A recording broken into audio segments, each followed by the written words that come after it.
Hi, good afternoon. You're welcome to the sports segment here on Midday Live. My name is Thierry Nyan. Now in the news, we start with the camp of Accra Hearts of Oak because the club would have to play 3 Ghana Premier League matches behind closed doors and pay a fine of 12,000 Ghana cedis after various acts in a league lost to WA All Stars. The Ghana Football Association said in a statement that its disciplinary committee has found guilty on 3 accounts of misconduct after Hearts of Oak themselves pleaded guilty. Hearts fans threw water bottles onto the field of play in protest at WA All Stars' first goal in a league game in Accra on the grounds that it was scored from an offside position. The GFA says the disciplinary committee has fined Hearts 2,000 Ghana cedis for persistently throwing water bottles onto the field and another 10,000 Ghana cedis for the misconduct of its supporters after the final whistle. The 3 matches Hearts would have to play behind closed doors are against Sekendi Hazakis, Liberty Professionals and Dreams FC. Hearts say they will appeal against the verdict. The announcement of the verdict a month after the game led to suspicions that the GFA was holding on to the verdict in order to let Hearts honor their home match against Kotoko in Accra.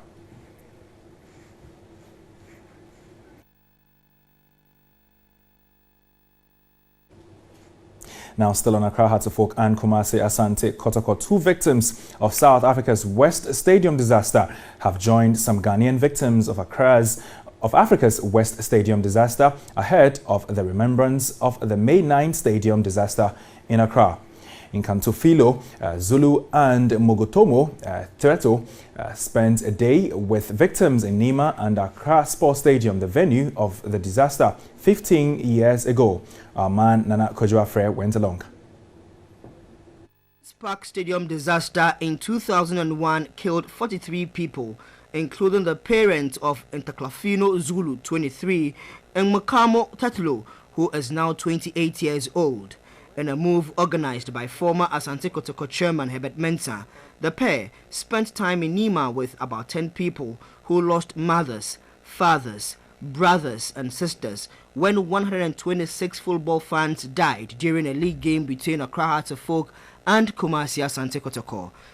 I'm 28 this year and I lost my dad when I was in 2001. I think I was 13 at the time, and since then life has been tough. We haven't had a lot of support from the PSL, but I think this year is a year of new beginnings, and obviously sharing this moment with people from Ghana is also quite something. The reason that we came to this country was mainly to show solidarity with the people of Ghana, because what happened here is something that also happened in SA, which really shows that these situations, disasters and everything, they're not unique to us as Africans only. Some of the Ghanaian victims said coping with the aftermath of the Accra disaster has been a difficult experience. I lost 2 brothers in the stadium disaster. They are like breadwinners in our family. We all depend on Allah, but on them too. So after them, there is nothing we can do. Try to cope with the system raised by my grandmom and granddad, and all thanks to them. And I think I'll keep on thanking them. But right now, they helped me to finish my junior secondary school. The families then went over to the Accra Sports Stadium where they said prayers for the dead. Herbert Mensah, who was Kotoko chairman at the time of the disaster, says the idea of this year's remembrance activities is to preach self-empowerment to surviving victims and their relatives. For 15 years, we've been ensuring here in Ghana that the world does not forget.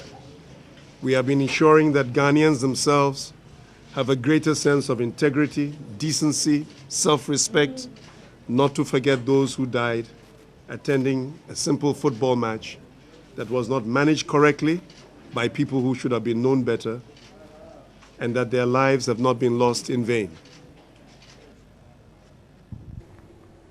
Now, boxing legend Azumah Nelson has bemoaned the quality of boxing promotion in Ghana. He's hoping an upcoming VIP night at the Kempinski Hotel will help lift standards. Boxing Night in June will feature both amateur and professional boxers before some of the major decision makers in Ghana. Emmanuel Enying and Benjamin Lamte, who will defend their national super middleweight and lightweight titles on the bill, but their opponents have not been named yet. Nelson hopes the high-profile nature of the night at the ballroom of the Kempinski Hotel will rub off the general quality of boxing promotion. I'm expecting the fans to come and encourage us to do more, to bring Ghana boxing back to its standard. Like I said, boxing has gone now. It's gone very down. That's why we are trying to bring it up. We are expecting 5 professional fights, 5 professional bouts, and some amateur fights. We want to take the boxing to another level. Organizers of the night have not revealed which boxers will be on the bill, but are promising a night of intense and thrilling action. We're going to take the best of Ghana boxing to over 55 countries in Africa. There are also opportunities that we've discussed where we can link up to other countries with other promoters. And it's in a great place.